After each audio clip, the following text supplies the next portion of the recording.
This is Democracy Now!, democracynow.org, The War and Peace Report. I'm Amy Goodman in Burlington, Vermont, where we're continuing our community tour throughout the country. But we go back now to my conversation with linguist and dissident Noam Chomsky, speaking in Monday in Cambridge, Massachusetts.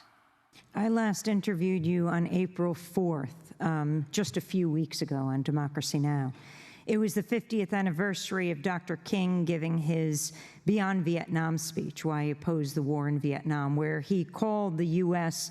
the greatest purveyor of violence in the world. And I wanted to turn from North Korea and Iran to Syria. It was the day of the gas attack in Syria, so we didn't get to talk about it very much. And I'm wondering your thoughts on what you think happened and then the ensuing U.S. bombing that President Trump would later talk about, saying he was having chocolate cake with the Chinese president, very, very good chocolate cake, when they launched the Tomahawk missiles into Iraq, he said, and he was corrected by the interviewer, right, who said it was actually Syria. Bunch of ragheads, it's all about the same. But, well, there are some things we know for sure. There was a serious chemical weapons attack. Nobody doubts that. It's plausible that it was the Syrian government, which does raise some questions. It's not so obvious why the Assad regime would have carried out a chemical warfare attack at a moment when it's pretty much winning the war. And the worst danger it faces is that a counter force will enter to undermine its progress. So it does raise some questions. It also, even though maybe you can think up some reason why the Assad regime, which is a murderous, brutal regime, might have done it, there's even another question as to why the Russians would have allowed it. Remember, this is the air base is a joint Russian-Syrian base. Russia has plenty of clout in Syria. And for them, it's a total disaster. Now, they have global concerns, not just local concerns in Syria. So there are some concerns, and there are further concerns. There has been, the White House did put out a careful analysis, a justification, an intelligence report to explain and account for showing why they had absolute confidence that it was Syrian government attack. Now, this was analyzed closely by a very serious and credible analyst, Theodore Postel, professor at MIT, who has a long record of highly successful, credible analysis. He's a highly regarded strategic analyst and intelligence analyst, and he gave a pretty devastating critique of the White House report. You can pick it up online and take a look at it. So there certainly are some questions. That Syria is capable of a monstrous act like that, the Syrian government, that much is not in doubt. But one question that arises is, before doing something, could you find out what happened? Okay? I mean, let's have an inquiry, take a look and see what in fact actually happened. There are plenty of cases where it looked as though things happened, but they didn't. And remember that reporting from Syria is extremely difficult. If reporters go into the rebel-held areas and don't do what they're told, get your head cut off. Patrick Coburn and others have written about this. You just can't seriously report from those areas. There are obvious questions when you're reporting from the government side. So the reporters there are very good reporters doing a serious, courageous job, but there's not much you can do. So we just don't know a lot. Well, those are the circumstances in which the 59 Tomahawk missiles were launched. That's pretty easy. It's easy to sit in Washington and push a button and say, go kill somebody. That's considered courage, man, we're macho, we're showing how strong we are. What did they actually do? Well, apparently the Tomahawk missiles were targeting a part of the airfield that doesn't seem to be used. And in fact, the next day, planes were taking off. And in fact, the village that was attacked by the chemical weapons has been even more heavily attacked by straight bombing from the Assad government after the 59 Tomahawk missiles. So whatever they were intended to do doesn't seem to have anything to do with Syria. I suspect that what they were intended to do was pretty much what you described, to shore up Trump's image as, I think it was Nikki Haley at the UN said, there's a new sheriff in town. So now we've got Wyatt Earp, pulling out his gun and getting rid of the bad guys. No more of this soft stuff. So it was probably an attempt to shore up that image, pretty much like the bomb in Afghanistan. Nobody knows what it was for, what it had to do with.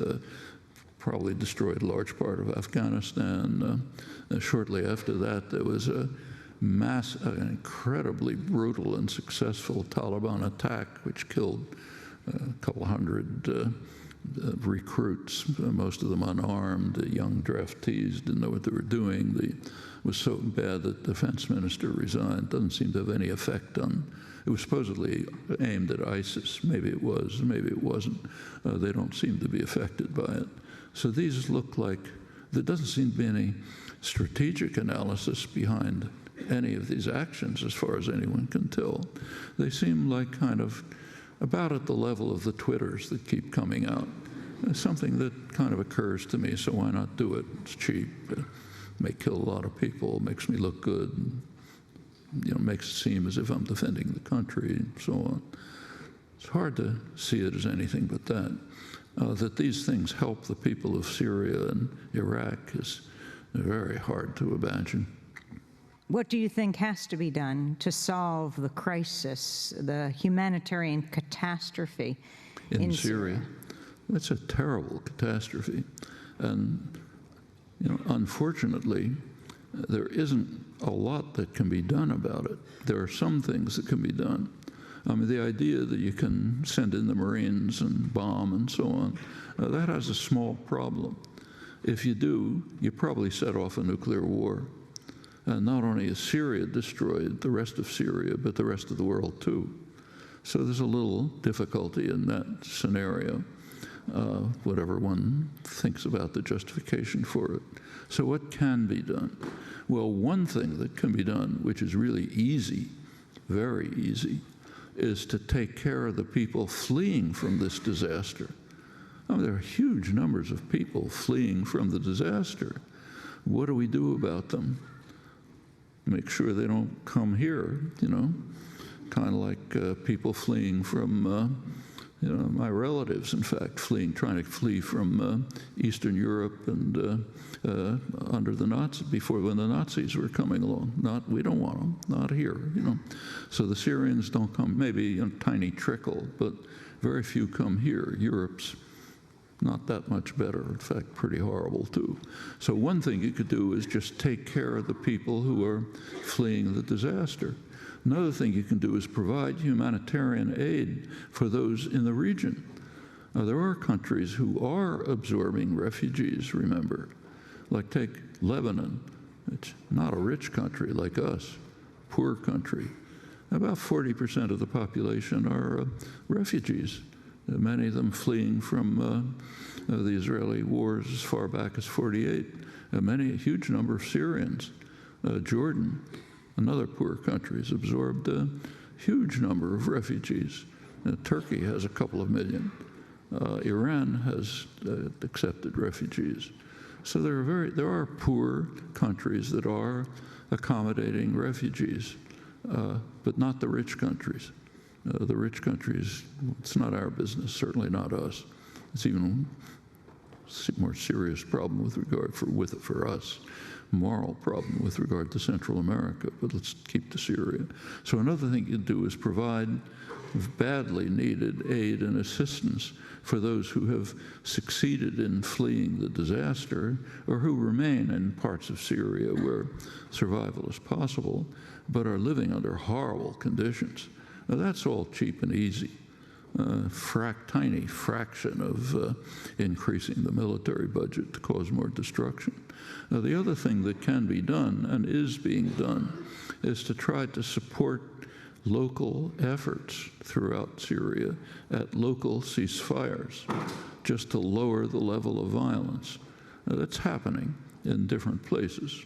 Yeah, maybe the people don't like each other, but people sometimes like to survive. And there are accommodations worked out, and they could be helped. A broader possibility is to try to pursue negotiations that will lead to some kind of diplomatic settlement. Now, there have been efforts, but they're mixed, and they're probably, we can't be certain, but there seem to be possibilities that were dismissed. So, for example, in 2012, there were reports from former Finnish minister Ahtisaari, has a very credible record of involvement in international peacekeeping, who claimed that that a Russian diplomat had proposed a settlement in which Assad would be eased out in the course of the negotiations, and some settlement would be reached in which the Assad regime would be ended. That was apparently dismissed without comment. The U.S. and Britain and France just assumed at that point that they could overthrow the Assad regime. They didn't want to have anything to do with it. And that's the report. The report appeared in England.